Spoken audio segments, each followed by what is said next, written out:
我们各地的莲友，大家早上好，阿弥陀佛。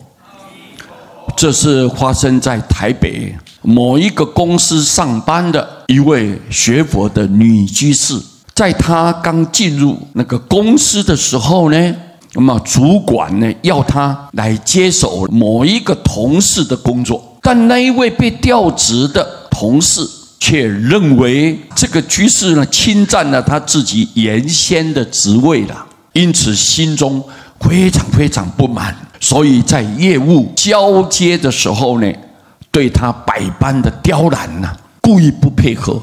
更不幸的是，两人又必须在同一间办公室里面，朝夕相处了啊，这下糟糕了，讨厌的人偏偏相逢啊！各位，这个是世间的痛苦的地方，必须要一起工作。这位学佛的女居士呢，对于这种莫名其妙的这种羞辱啊，感到很难过。起初还升起了那种报复的念头，但是由于对佛教那种坚定的信念，他马上就反观自己了，反省自己：我是一个佛教徒哦，怎么可以跟一般人一样用以牙还牙的这种报复的心来对付人家呢？哎呀，羞愧！我为什么起这种恶毒的念头？不应该。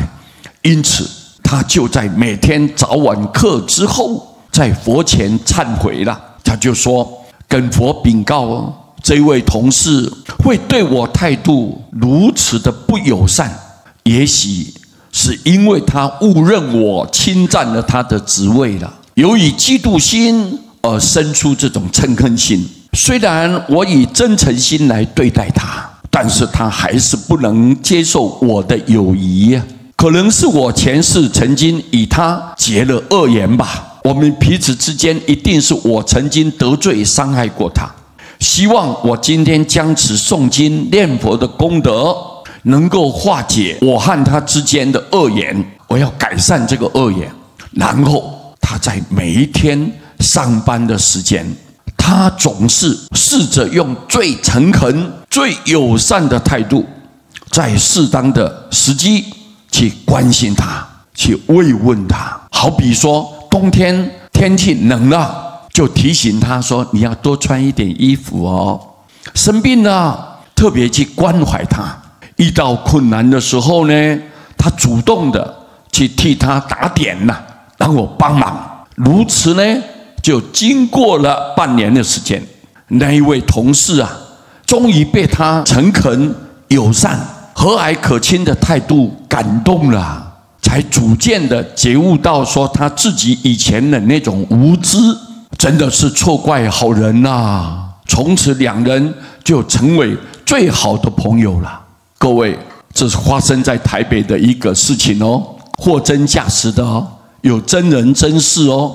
如果我们碰到逆境的时候了，虽然我们修行这个忍辱哦，但只是将这个嗔恨、恶口、报复的行为，我们暂时把它压抑下来。这种压抑式的忍辱啊，到了忍无可忍的地步的时候呢，仍然会像山洪爆发般就宣泄出来了，可以说是一泻千里呀，不可收拾。